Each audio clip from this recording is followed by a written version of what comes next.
Hello everyone, welcome back to our channel Login Assist. In this guide video, I will show you how to vote on Wattpad. First of all, open the Wattpad application. Initially, you'll be led to the home interface. In order to vote, what you have to do is open the story where you want to vote. Find the story and tap on it. You'll be able to see the story details over here. Tap on the option Start Reading. After that, you'll be able to start reading the story. If you want to vote for this story, what you have to do is tap on the vote icon that you can see at bottom.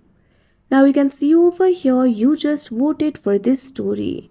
So like this, you'll be able to do it. So that is how you vote on Wattpad. I hope you found this video helpful. Thank you for watching. Make sure to like, share and subscribe to our channel.